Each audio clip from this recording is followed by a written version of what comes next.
So I have the great pleasure right here at the Writers' House of being joined by Richard Deming. Thanks, Al. It's great to be here. And you came all the way from... New Haven, Connecticut. Well, Black Rock, Connecticut, to be specific. To be specific, but the proximity of Yale University. Yeah, it's a big shadow. He tries to escape it. And, well, let's not get into that. And James Berger. Hello, Jim. Hi, Al. So it's good to have you both here, both from New Haven. I should have come up there. It would have been easier. Anytime. At some point, Jim wrote an essay about Walt Whitman's long lines. And let's not anchor ourselves necessarily to that essay, but that was a prompt for me because I think it's really an interesting topic. So our job, and we have no plan, is just to have a discussion in which we talk about why the long lines, what they do, how unusual it is, or how unusual it was at that time. What are its long-lasting influences? The floor is open. So, Richard, why don't you start? What is it about the long line of Whitman that's so important? It's inclusivity. I really think that, it's a more contemporary way of thinking about the line, but the line as a kind of a click, like a frame or a shot in a film, and that Whitman leaves that open to let language enter in before it slips to the next line, to just leave it as open and inclusive as possible. So why does a short line have more potential of being non-inclusive? Not to be too negative about short lines, but... I think it's just because less can fit on the line.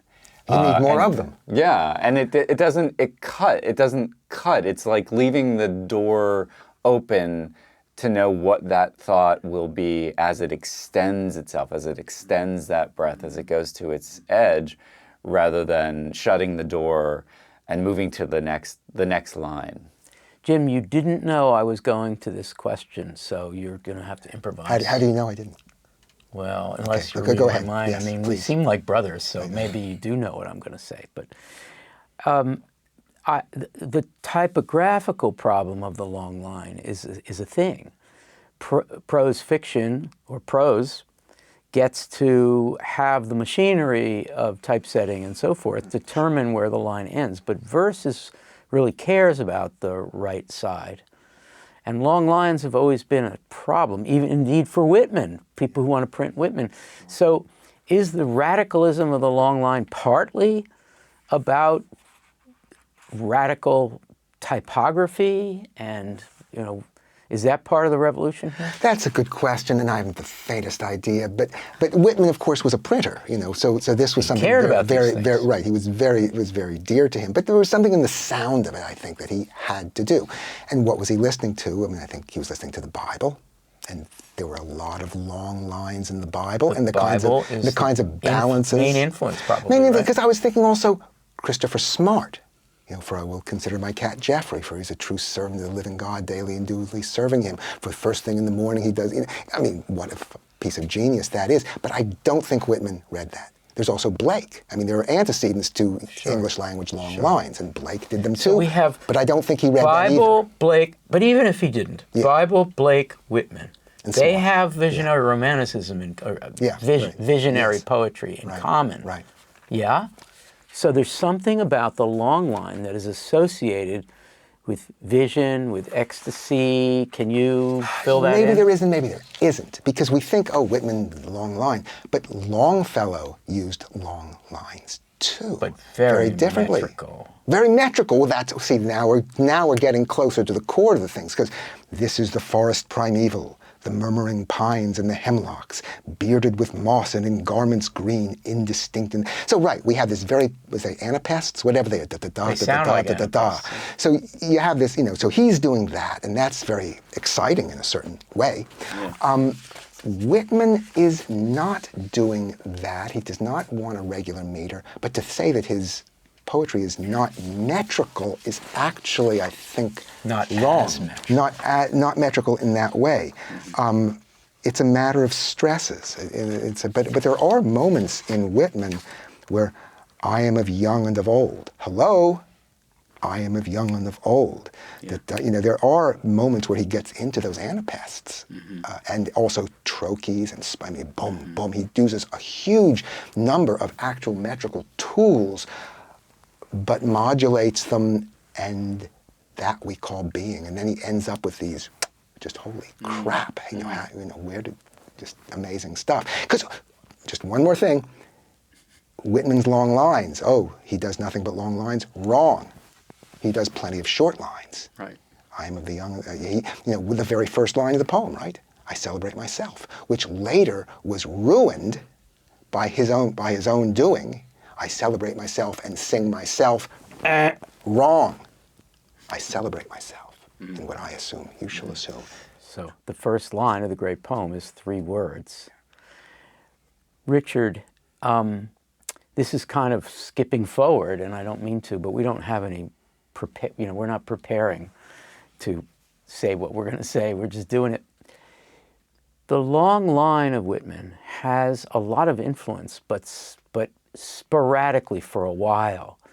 Modernism, U.S. and British modernism in the teens and the 20s, but particularly the teens, goes for absolute condensed, precise, short lines, focusing on the image, as in the Imagists.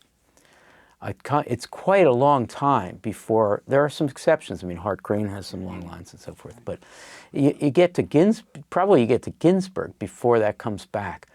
Any comments on that influence? I mean, Whitman was so important to the making of modernism because of the freedom of the subject, because of the frankness, but not in the long-linedness of it. Any thoughts on that? Yeah, I mean, I think that, I know Williams, for instance, was, and Pound were worried about what they were doing not being perceived as poetry. And so something like the risk of Whitman's line and its being so long and incantatory, one can push them towards a kind of religious sound that they would have been allergic to. But also it loses that precision, so that if you're having to make a case that this is poetry too, this breaking from traditional forms, you don't want to risk something that can be perceived as prosy or prosaic. And so I think it was much more of a worry that they would lose all sense of that kind of precision, even if they were using a different kind of the variable foot, if they were trying to find a new way of that precision of poetry. And that then you have someone like Ginsberg, who, I mean, I always get really interested in the people in the, say, 50s and 60s that are having to wrestle to inherit modernism and then throw it off, move past it. And Ginsberg does that in his desire to actually make use of that kind of quasi-religious, again, chanting, incantatory kind of music. And, he was, I mean, to be honest, someone like Ginsberg is a better scholar of prosody than Williams or Pound, even, I would dare say. You might disagree with me. But Ginsberg had a genius for that. And so that, he was able to incorporate it in a less self-conscious way in order to absorb modernism and move beyond it.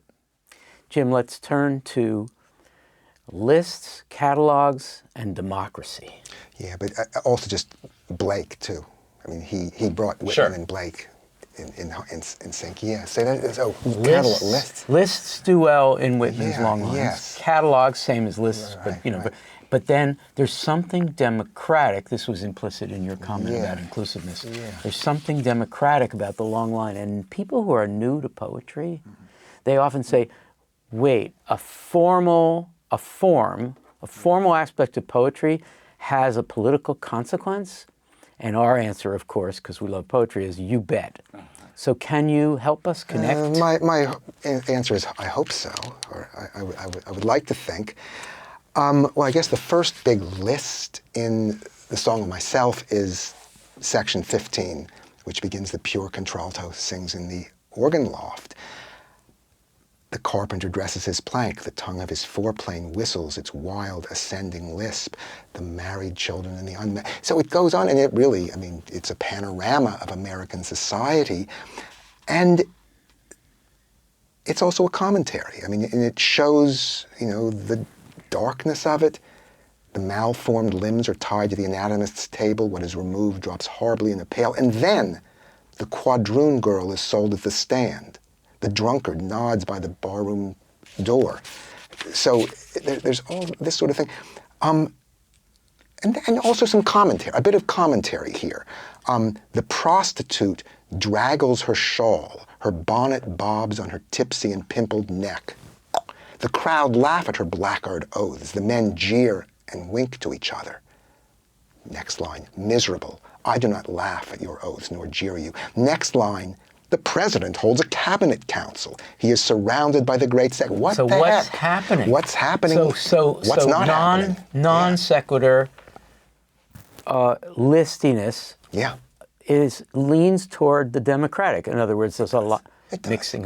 It does. I mean, but what is it about the in, long line that enables that? Why couldn't yeah, other why, forms? it could be. You know, it's a weird thing, and I don't know that there's an answer to that. But I read this amazing essay in which it talks about Whitman's attraction to the European revolutions of 1848, and he was really into that, and the failure of those revolutions affected him deeply, and he started writing about it. And at the meantime, he was a journalist. He was seeing, you know, this panorama of American life. He was very much aware of and trying to write down in prose as a journalist.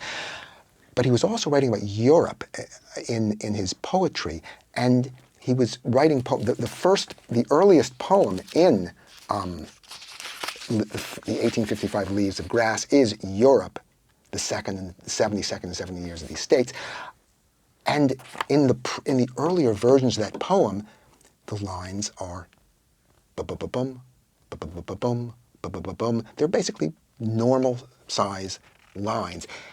And at some point, and the article doesn't make really clear why, or what really was transformative in his own thinking, but at a certain time he realized that no, this separate thoughts is one thought.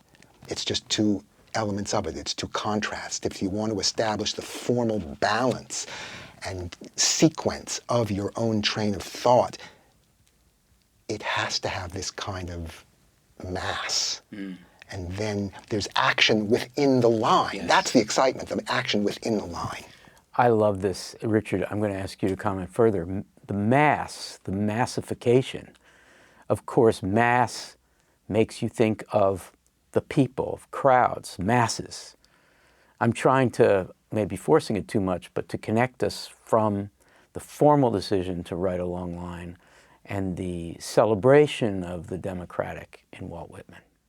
Yeah, I think, you know, what's really interesting, I say urgent, moving, touching, is the problem that some of these transcendental poets faced, which was, how do I write about the transcendental without losing the individual elements? Or how do I write about the individual elements without losing the sense of a totality? So this is the ongoing problem that you have to face. Like, how do you, and a transcendental experience, if you really think, it cannot be one or the other. It's always and. So that's the problem, to write in a form that can facilitate that experience. And so that you have him in Song of Myself, you know, sitting back, thinking about the spear of grass. And that conjures the entirety of Song of Myself. And, you know, that's just one spear of grass. And, you know, have you reckoned acres and acres? And so every one of those could generate. And so this is him, I think, trying to create a kind of linguistic act that is always that procreate, you know, the phrase he would use, the procreant urge, moving outward, moving ever, ever outward, and including, but it always comes from the perceiver, having to move outward. And, what I think is great is that he then uses things like anaphora, like the repetitions at the beginning, the repetitions within, to also create linkages of sound. But all of it is, again, having to, it also those lines come to an end, like our ability to perceive these things come to an end. And so then he finds another list to start again, and that becomes part of it, like the imagination fails. So how do I begin, the romantic problem, how do I begin again once I've taken it to that limit? And I think that's really, that just is pushing outward. And also, like, if we could think of it in terms of like Williams saying that every sonnet says the same thing, because it is the recurring set, predetermined sound patterning and rhetorical patterning, and that you can have virtuosity within that, but basically that a rhyme is coming, that it's going to turn at this point. Whitman sort of thinks of that ahead of time and breaks that, and is not bound by that kind of idea of virtuosity being the perfection of a received form, but the articulation of an experience in time that can recreate in the auditor, the reader, that same possibility for revelation. That is fantastic. Thank you. Can I add something to that? Please. I think it's also important, or interesting, useful, to think of it in terms of oratory. So on the one hand, yes, he certainly had that effect of the spontaneous, that here I am in the world and this is what, But there's also the sense of the retrospective, I think, that, I am speaking about it, and the rhythms that he creates are very much the rhythms of oratory. And I actually got the Gettysburg Address, and I tried to think of it lineated as a Whitman poem. How did it do? And it kind of works. The world, but in a larger sense, we cannot dedicate, ... We cannot concentrate, ellipse. We cannot hallow this ground. The brave men, living and dead, who struggled here, have consecrated. It's not Whitman, but I think the speech pattern is similar. And do you take it, I would astonish? Does the daylight astonish? Do they astonish more than I? Right. Stop this day and night with me and you shall possess. Oh, that's a different part of the poem. How does it go from there? You know how it goes from there. Yeah, no, I think you're, of course, making the point also about there's a certain, not to be exceptionalist here, but there's a certain, especially in this time of the 19th century, a certain attraction to the idea that an American line could especially be a long line. There's something about horizontality, there's something about repetition, there's something about the rhetoric, the Lincolnian rhetoric, of course, it's all about. Now, I'm going to ask both of you, but you got to be quick about this because we're going to turn to Canto 26 of Song of Myself to look at some long lines. But here's a last sort of open question. I think of Whitman's sound as a sound that strives toward listening. And I think the long line has something to do with it. So I'm thinking of sound, I'm thinking of music, but I'm also thinking about the inclusiveness of its opposite, the making of sound with listening. I'm not sure what I mean by this, but I would invite both of you to say a word or two about Whitmanian sound in the long line. Richard, you first. You're looking at me like, oh my goodness, what a question. I mean, it's a really, it's a terrific and insightful question of the kind that I want to spend weeks thinking about, and I have but seconds. You can't, because exactly. We're here and the cameras are rolling. I mean, I think that Who goes there? I mean, I think that that's part of the, thinking about, like, there, at some point, at a different day, we could talk about the theories of the 19th century and what they thought of how you perform rhetoric. And there was there were really battles between, do you perform it? And you have a very, very performative, arm-sweeping kind of thing, and that is the source of the authenticity. The more persuasive the actual intoning and, like, the performance, the more persuasive, the more authentic it was. And then there were others that, wanted to let the language do the speaking. And Whitman is in the latter camp. I think that your point about the line is him kind of enacting the way it would occur.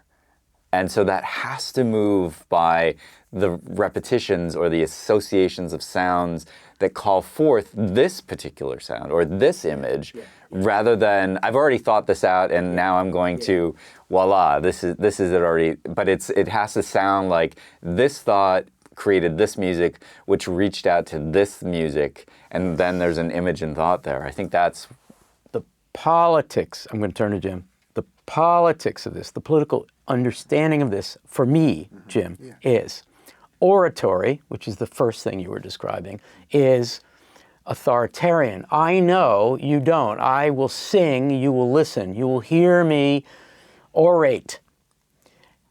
Whitman seems to be trying to find a sound that will become part of the subject-subject relationship. It'll be a sound that we hear in ourselves, right? A yawp that is a scream that we can make.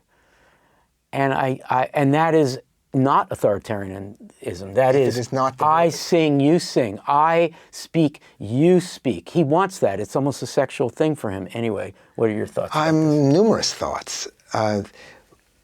One is, if it is not said by everyone, it is not worth saying. Exactly. There you go. Yeah. Another is, this hour I tell things in confidence. I may not tell everybody, but I will tell you. It is an oratory which is both hugely public, but also presupposes a listener, an intimacy. Intimacy. And also, I was just looking back at his wonderful prose, lengthy prose introduction to this thing, and it has a lot of stuff like in the poem, right? The indirect is always as great and real as the direct. The spirit receives from the body just as much as it gives to the body. Not one name of word or deed, not of venereal sores or discolorations, not, speaking of hemorrhoids, that was another talk. That was another talk. But anyway, it's all very nice, but you know what? It is droning. He needs to lineate it. The thing is that... You mean the prose intro is droning? Yes, good yes, point. It is. It is, and yet a lot of the language and stuff and sonority is very similar, but somehow, the discovery of that lineation. Okay, friends, we are going to look at Canto 26.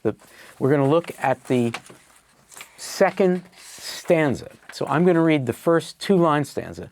Then I'm going to read the second stanza, and then we're going to spend just a little bit of time just talking about some of those long lines.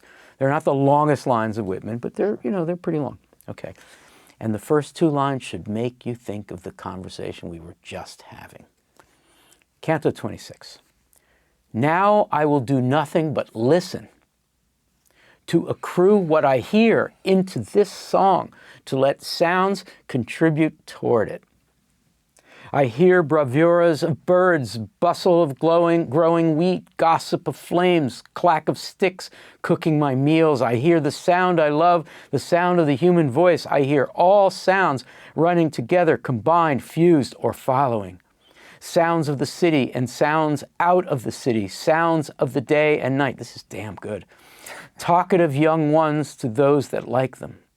The loud laugh of work people at their meals, the angry bass of disjointed friendship, the faint tones of the sick, the judge with hands tight to the desk, his pallid lips pronouncing a death sentence, the heave-o of stevedores unlading ships by the wharves, the refrain of the anchor lifters, the ring of alarm bells, the cry of fire, the whir of swift streaking engines and horse carts with promontory tinkles and colored lights, the steam whistle, the solid roll of the train of approaching cars, the slow march played at the head of the association marching two and two.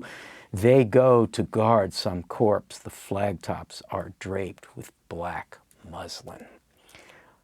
Wow. You could almost pick randomly and get something that good, but this was not random because it's about sound. So, Richard, give a first take at this. Anything in there that you want to talk about? Well, I think, yeah, there's a lot. I mean, now I will do, I mean, there's a kind of funny, now I will do nothing but listen. And of course, well, he doesn't necessarily stop there. But there is a kind of drama in this. Now I will do nothing but listen.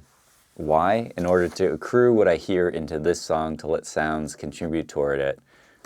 Break. Wow. And then that's where that moment of silence enters in, and this is what I hear when I listen. These are the things I hear. I hear bravuras of birds, bustle of growing, and the bravuras of birds sounds like the wings of birds, right? Yeah. And the bees give us the bustle of the growing wheat, and the bustle is the sound of the wheat fields moving. And then that G of growing wheat gives us gossip of flames, clack of sticks cooking my meals, and we know, having read this already, that sticks will come back later in the faint tones of the sick. And so that kind of alternate way of thinking about experience being aesthetic as well as like how you feel, how you experience just the sensuality of sounds and placing them in language that is meant to evoke that, and that this is the body. I'm excited because it almost anticipates something like Kerouac's Old Angel Midnight. It's that experimental. I am going to voice what I hear, and I'm going to voice it in the way of the birds and the wheat and the sticks. He's singing what he hears. He's not singing from some fancy pants poet voice. Right. And that is, and the first three lines, I hear, I hear, I hear. Mm-hmm. Jim, any thoughts on this? Yeah. First of all, it's the wrong edition. Yes, this is the one that's online for poetry. It's the line. It's just supposed to go.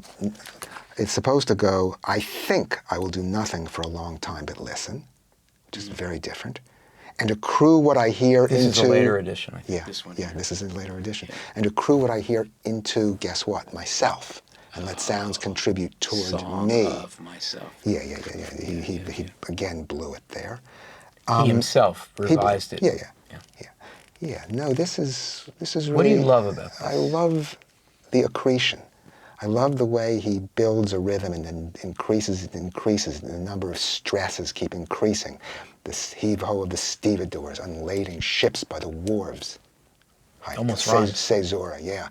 The refrain, sometimes the lines have one caesura, pause in the middle. Sometimes they have a couple of them, right? And that is something that gets this kind of tension and this drama.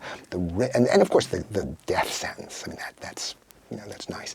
The ring of alarm bells, the cry of fire, the whir of the swift streaking engines and hose carts, ba-bum, ba-bum, ba-bum, with premonitory tinkles and colored lights. And finally, the slow march. Was that a trochee or a spondy? I forget. The slow march played at the head of the association, marching two and two. They go to guard some corpse. The flag drops are draped with blood. It's too fucking good, right? It's just too good.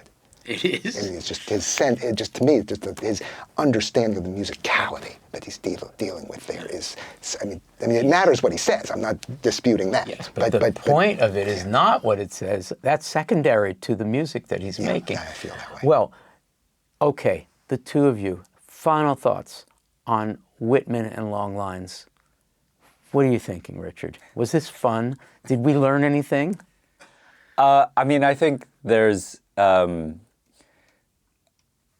just a pure joy in reading Whitman aloud that I think gets lost. I mean, it's very easy to dissect it as we did, but also the pleasure of hearing you guys read from it. I think that is really that kind of act of relocating. What I think is important is relocating the sound, not just merely in the mind, but in the body, the sensory experience of Whitman.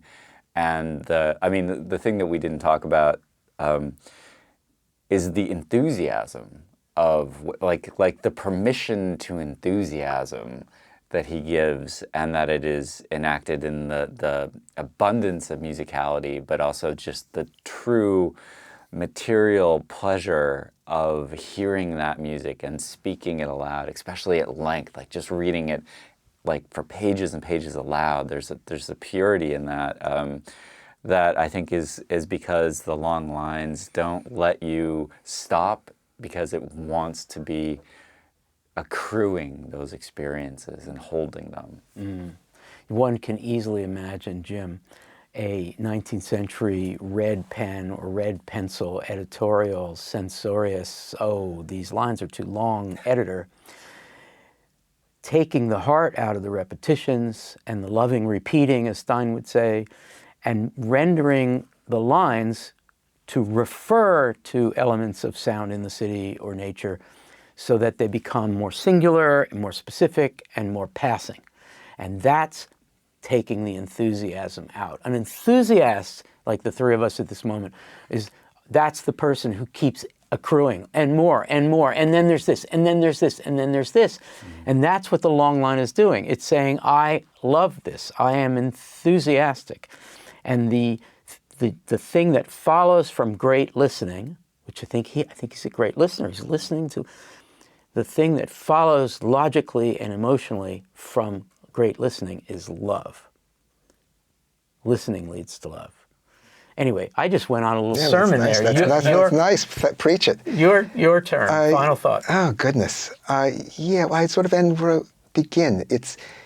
He gets, again, everyone reads the Bible. I mean, so you can't get your red pencil out too quick, because otherwise you're going to not be allowed to read Psalms or Isaiah. So sorry. Exactly. Right.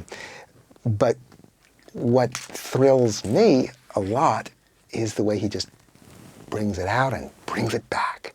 And so after all this, right, the train soprano, the orchestra whirls me wide and the organist flies, it wrenches orders, blah, blah, blah. I'm cut by bitter and angry hail, I lose my breath, steeped among honeyed morphine, my windpipe throttled in the fakes of death, at length led up again to feel the puzzle of puzzles. That's all. No, and that we call being, and holy moly, and he doesn't combine it. He doesn't just do in the lips the puzzle of puzzles, poop, poop, poop, and that we call being. No. It's its own. So he knows what he's doing. He does. Richard Deming, James Berger, this has been a great pleasure. Well, thank you. Really, thank you. Me too. Thanks so much, Al. I've been enthusiastic about coming here. It was a callback. It accrues. Callback Right, didn't all right. Thank you.